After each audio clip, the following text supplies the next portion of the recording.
Hey everybody, this is Kip from America Bumper to Bumper, and this is our live stream. And I tried putting up a thing behind me so it would not look so bad, but it looks better, but not quite as good. Gotta find something to get it closer. Still not good. All right. Anyways, it's better than it was.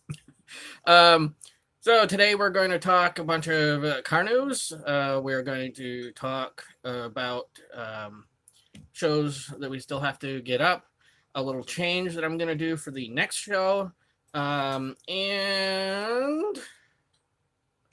maybe I'll tell a car story that I might think is funny, but maybe you guys don't. So we'll have to look into that. All right, first up, just got done with the 30th annual Adirondack Nationals video series, and I just wanted to throw out a big thank you to my daughter Grayson. She took most of the pictures that were in the last video, and she's really, in my opinion, good photographer. She's starting to do a lot more of the photography, and she's looking for followers on Instagram. Nerd, N-U-R-D, what is it at? Underscore. L-Y-F-E. L-Y-F-E. 4. Nerd 4 underscore life? Yeah. Okay. N-U-R-D, number 4, underscore L-Y-F-E. Yeah. Nerd for life. So she's got some pretty cool stuff up there, I think. And anyways, go check it out. Upcoming videos. The next video that I will have out is going to be Cars and Coffee, South Burlington. I'm not sure how many videos that's going to be. I'm probably going to be around 3. Excuse me. The thing that I'm going to be doing different with this one, I'm going to be posting this series of videos on Facebook. A little experiment to see if we get a little bit more interaction and views and that sort of stuff there. I'm going to try to also post the next video series, which is going to be the Street Rod Nationals.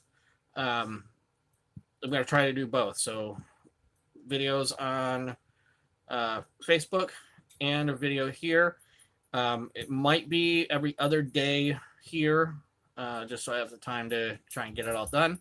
But that's what I'm gonna do. I'm gonna do Cars and Coffee from September on Facebook.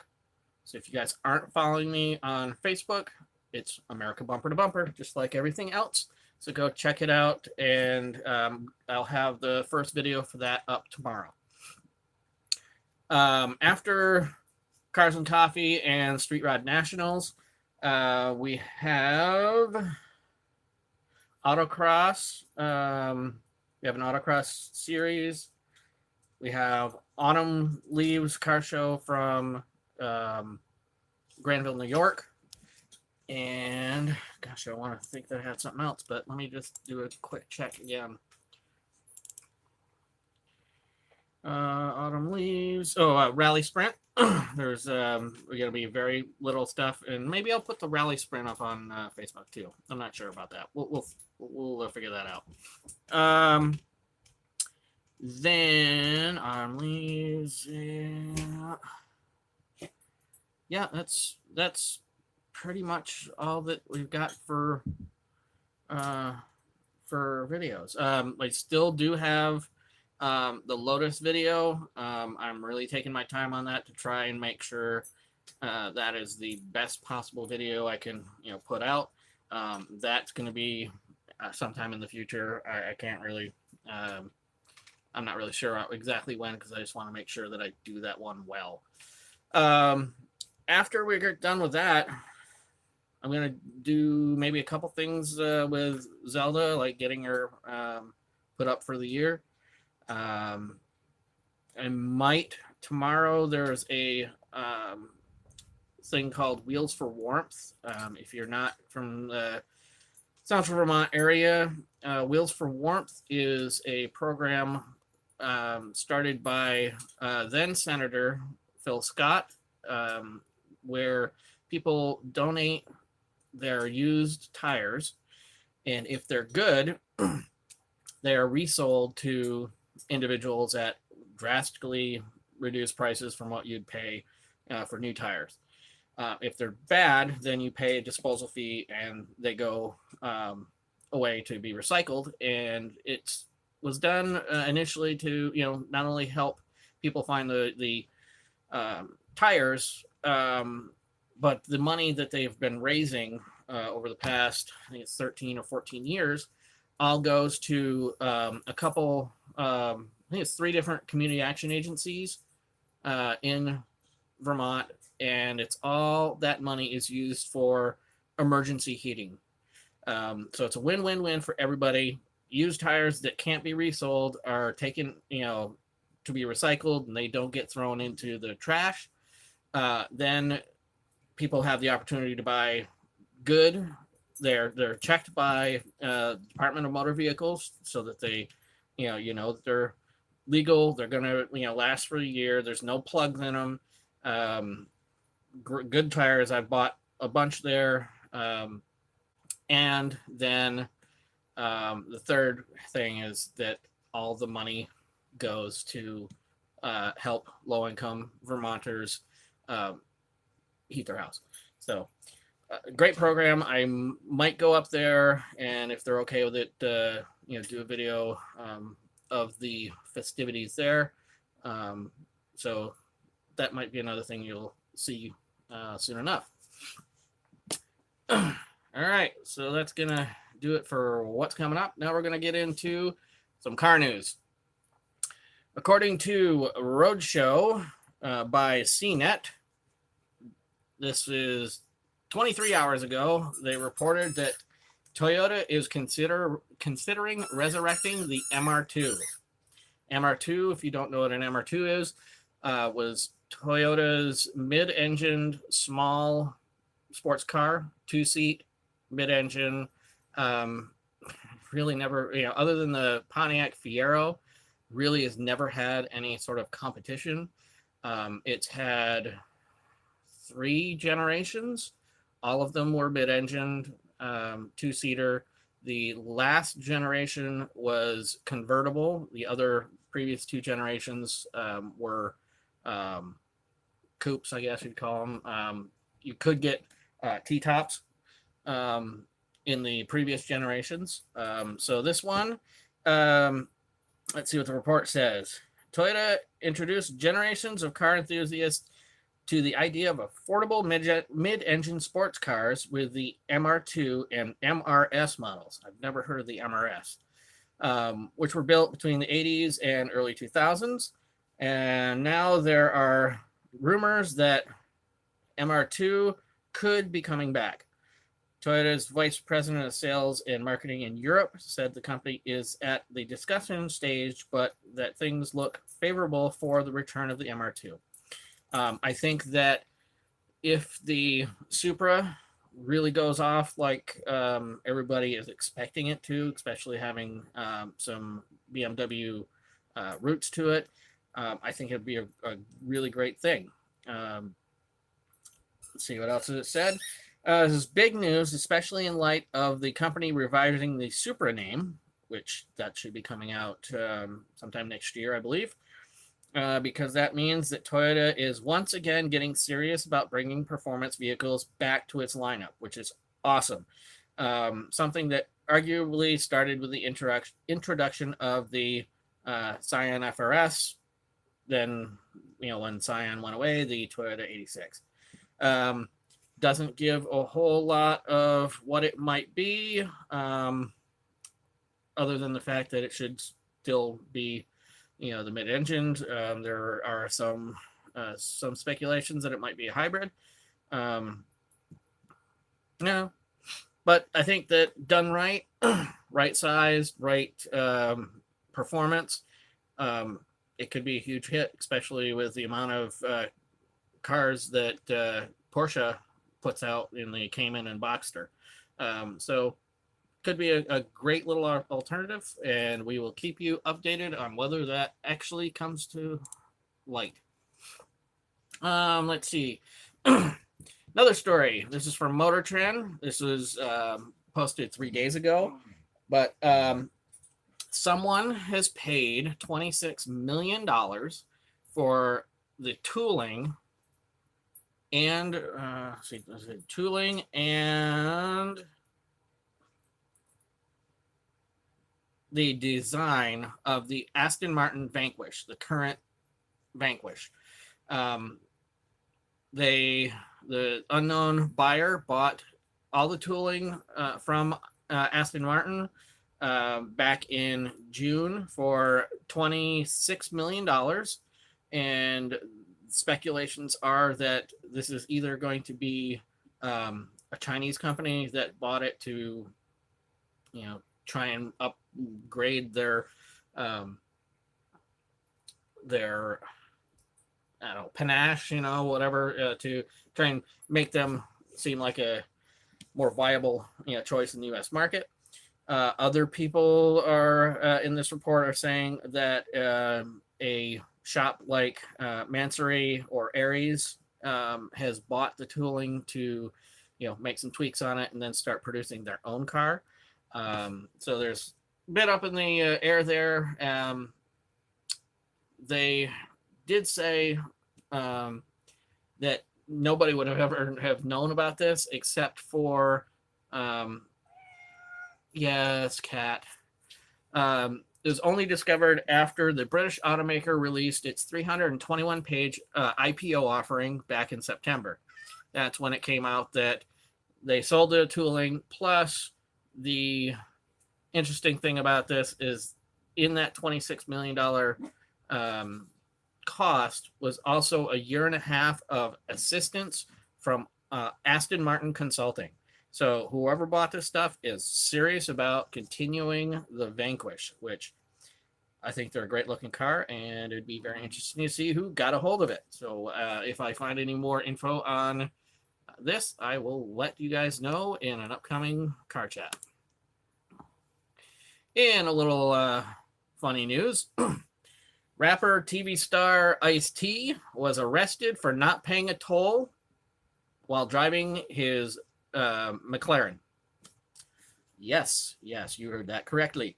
Ice-T, who plays a detective on Law & Order SVU, was in the Easy Lane Pass for cars with toll transmitters in his brand new McLaren 720S, and he didn't have the Easy Pass and zipped through, and they apparently have arrested him for it. This was brought to light by TMZ.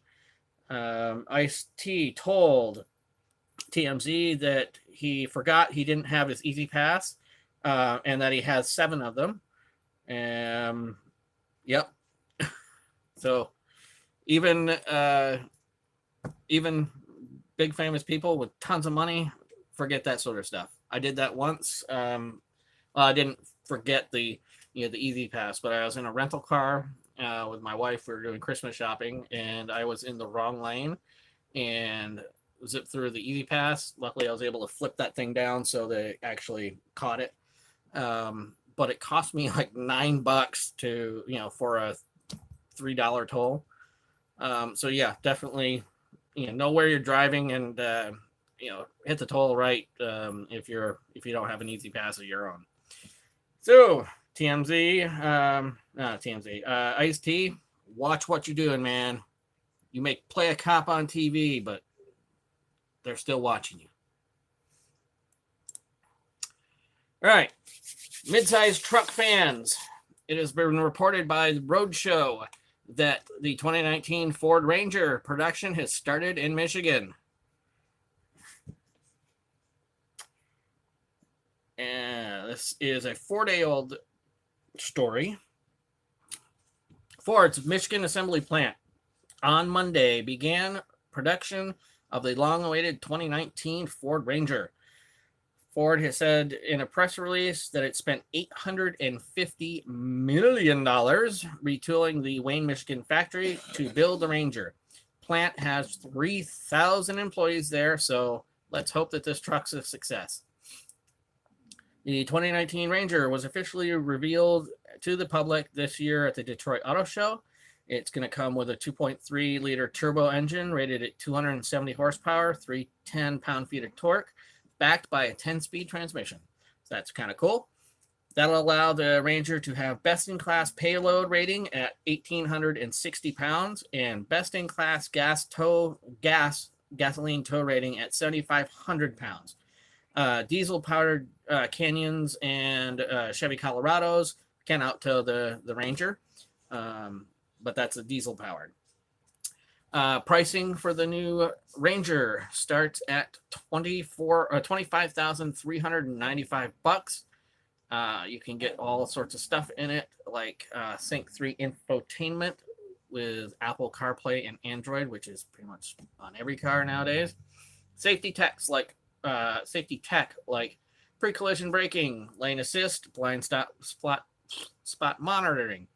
Again, pretty standard on a new car. Cruise control-like features called Trail Control for the FX4 off-road package.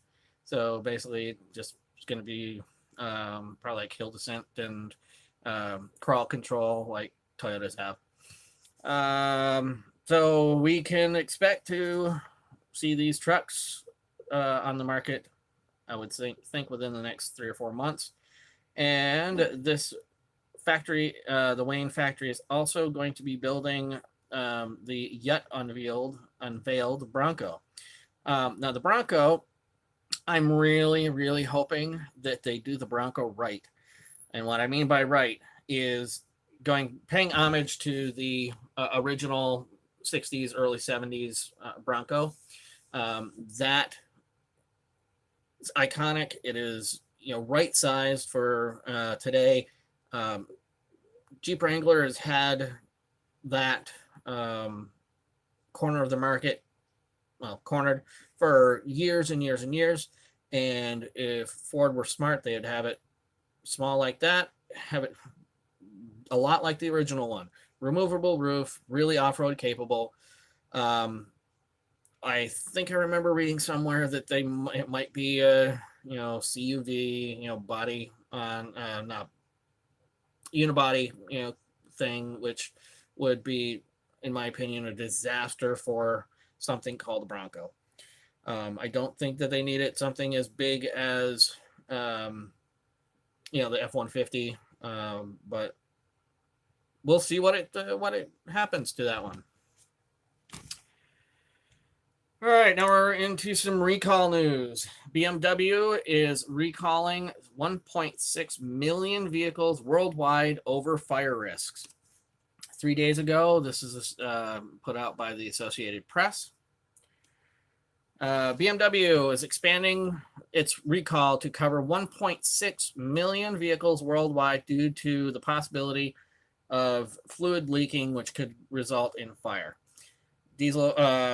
BMW said Tuesday that in some diesel vehicles, coolant could leak from the exhaust gas recirculation module, part of the emissions, and this leak could combine with soot at high temperatures and lead to a fire. BMW had already decided to recall 480,000 vehicles in Asia and Europe after fires were reported in South Korea. No injuries reported. The recall covers some vehicles made between 2010 and 2017. That customer, everybody will be contacted. About 55,000 vehicles are affected here in the U.S. and Canada. So not as many here than in the rest of the world, because everybody else loves diesel more than we do. All right. Yesterday, Reuters, whatever you call it, they put out a story that Ford is recalling 1.5 million vehicles for engine stall issues. This is a faulty part that could lead to engine stalls. Second largest U.S. automaker is calling back 2012 to 2018 model year Ford Focuses with the 2.0 liter GDI and the 2.0 GTDI engines for a malfunctioning valve that could result in inaccurate fuel level readings and potentially engine stalls if the car were to run out. So that definitely could be an issue if they run out of gas and you're going 80 down the road and you no longer have steering or good steering or brakes. So that's if you've got a 2012, 2018 Ford Focus, take it to your Ford dealer and see if it is a part of that recall. Next on the recall list is GM. This was from 10/19, so this is a while ago. Consumer Reports is putting a report out saying that GM is recalling Cadillac, Chevy, and GM vehicles over seatbelt issues. I think I kind of remember saying something about this. Maybe it was a different company. Anyways, GM is recalling 15,800 of the 2018 and 19 Cadillac CT6 sedans, Volt plugins, Suburbans, Yukon XL, and Cadillac Escalades ESV because of faulty seatbelt components, and they could prevent the child safety seat from being properly installed. That's a huge thing. Did training on car seats, child safety seat stuff a couple of years ago, and it definitely is a big thing. If the seats don't work properly, the seat belts don't work properly, then it can really, you could have a very seriously hurt child, if not unfortunately dead child. So this is definitely something very important. And if you have CT6, a Volt, Suburban, Yukon XL, or Escalade from 18 or 19, take it to your GM dealership to see if it's part of your recall and get that stuff fixed, especially if you've got kids in car seats. All right. The Drive has a story up that I thought was pretty cool. The raddest collection of attainable dream cars for sale on Craigslist. Yes, Craigslist. A man from LA has posted about half of his collection up for sale so that he can go in another direction. And they're on Facebook. See some of the cars that are available. Morgan 3-wheel car. You have an E36 M3. Couple of Porsche. Let's see what else we got for Porsches. There's a 993 Targa, a 996 GT3, a 997 GT3 RS. I see a Jaguar. Oh, here's a full list. 97 BMW M3, a 2011 M3 ZCP. I'm not sure what the ZCP is, but definitely sounds cool.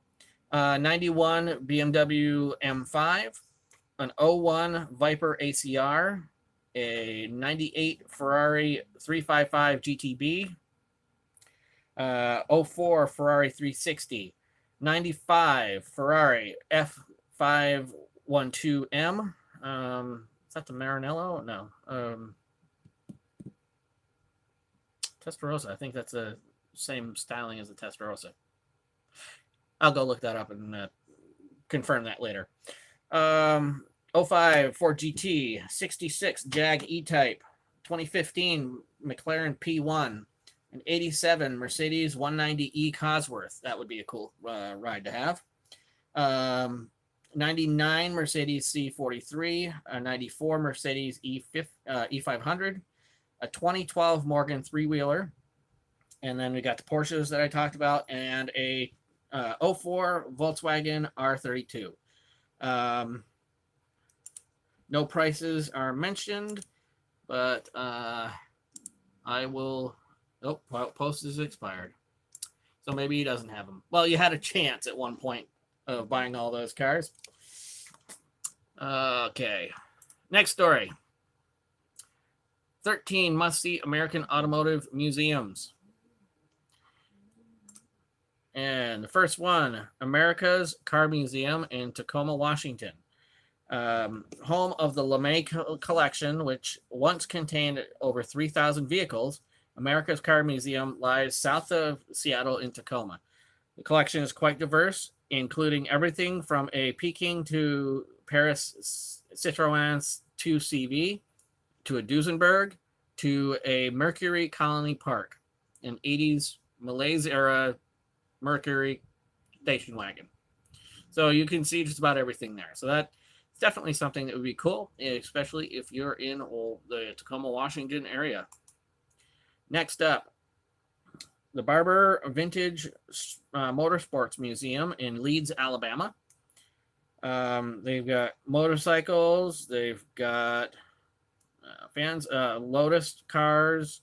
There are 216 manufacturers from 20 countries represented at this museum. So if you're into racing, go check out the Barber Vintage Motorsports Museum in Leeds, Alabama. Next up, Black Hawk Auto Museum, Danville, California. Black Hawk is perhaps best known outside the Bay Area as the place where a down on his luck Tim Armstrong picked up donated microwaves and refrigerators before his band Rancid found success with Salvation. Salvation, yes. Song detailing his time manning a Salvation Army truck.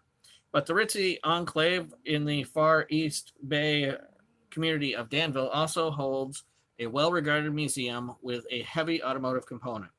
You could see something as cool as a 1911 Rolls-Royce Silver Ghost to a 58 Pininfarina-bodied Lancia Flaminia coupe, and it even has a 70 Dodge Challenger convertible. So if that's got the Hemi 426, I think it is Hemi, then that car is worth huge money. So if you're in Danville, California, check that one out. Another California Auto Museum is the California Auto Museum in Sacramento. It's got everything from Malcolm Forbes' Lamborghini Countach to Kawasaki KZ1000P motorcycle to cars. Oh, no, that motorcycle was from the Chips TV show back in the late 70s and 80s. Bunch of stuff. Great stuff in there. Picture that I have here shows a couple of Cadillacs, Mini, Rambler. So yeah, check that out. If you're also another racing themed museum is the Don Garlits Museum of Drag Racing. This is in Ocala, Florida. So if you're into Don Garlits and drag racing, head down to Ocala and check it out. The Henry Ford Museum in Dearborn, Michigan. Ton of course, mostly assume Ford stuff in there. Displays, recreations, bicycle shop of the Wright brothers. Nikola Tesla. Yeah, got everything from steam engines to a GT40, the original, to Model T. So, Dearborn, Michigan. Check out the Henry Ford Museum. Then, of course, another racing. We have the Indianapolis Motor Speedway Hall of Fame Museum in Speedway, Indiana. Lane Motor Museum, Nashville, Tennessee. If you're into compacts, Jeff Lane has your digits. The microcar aficionado has put together one of the most compelling collections in the country for fans of offbeat and bizarre. Oh God, I need to go there because that's what I love, offbeat and bizarre. His devotion to weirdness is so complete that he went to the trouble of building a replica of Ferris Bueller's ill-fated Dymaxion car. Other gems in the museum are a Reliant Ant, England's answer to the Vespa, and a propeller-powered 32 Helicron. No idea what that is, but seems a little interesting. If you like weird, bizarre, small cars, check out the Lane Motor Museum, Nashville, Tennessee. This one is close to me, and it's one I've been meaning to get down to. It's just finding the time and the money to do so. Lars Auto Museum, Lars Anderson Auto Museum, Brookline, Massachusetts. Another YouTuber, smaller guy that I follow, Boston Autoblog. Oh gosh, I can't. Want to make sure I'm giving you his correct handle.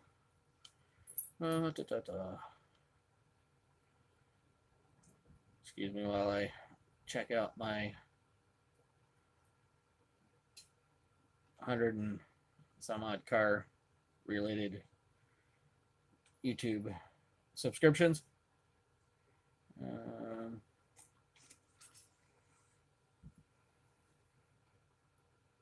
It's Boston Autoblog, I think is his thing.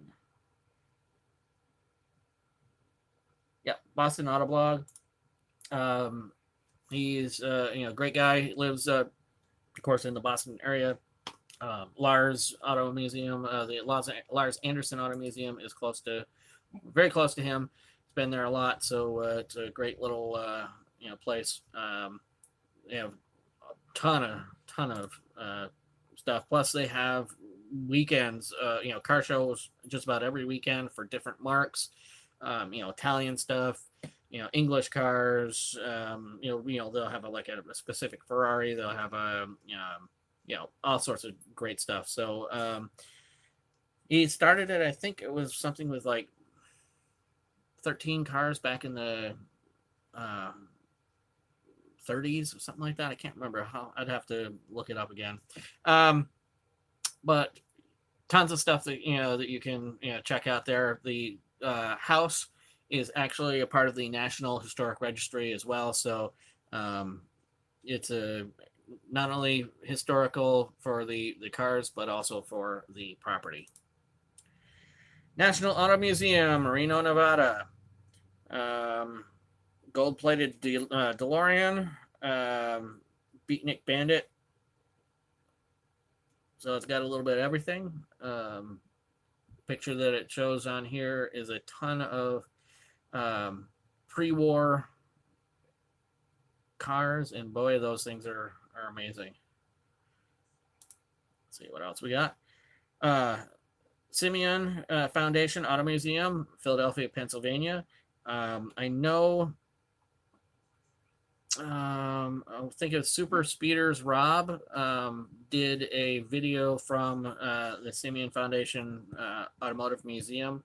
If I can find it, I will try and link that in here. Fantastic bunch of cars, a lot of racing stuff, but a lot of very expensive automobiles as well. Seamus, that's enough. Then we have the Volo Museum in Volo, Illinois. It says Zsa Zsa Gabor's Rolls-Royce Corniche.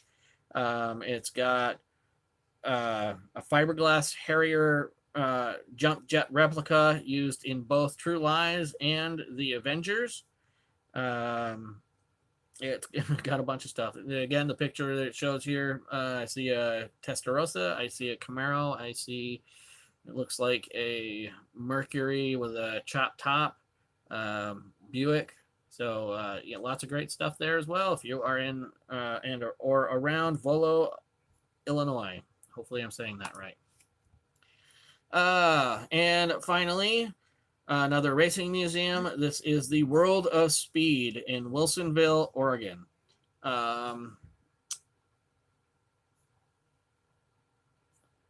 Let's see. Yes, it's all a bunch of racing stuff. The pictures that I'm seeing here show a couple of Porsches. One is a 959. If you're not familiar with the 959, it is a technological behemoth.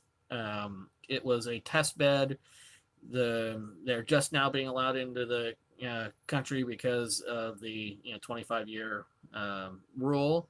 Those cars had all-wheel drive. They were four-wheel steering. They were, turbocharged. They're sleek as hell. They're awesome-looking cars. They were Porsche built those to go racing, but I believe it was Group B, and they just finished up the production of like 200 or 300, whatever they needed to do it, and when Group B racing went blah, and so they never got to race it. Fantastic cars. One day I would absolutely adore to have them, but it's like a $3 million car. So that's that. I could go on and on with some other stuff. I could talk to you about the Toyota Supra. I could talk to you about battery. It's fine. I am almost for today, so I am going to call it a day here. We're not going to get into any stories. I will try and come up with a good one for next time, and have a day. Hopefully it's a good one. See you later.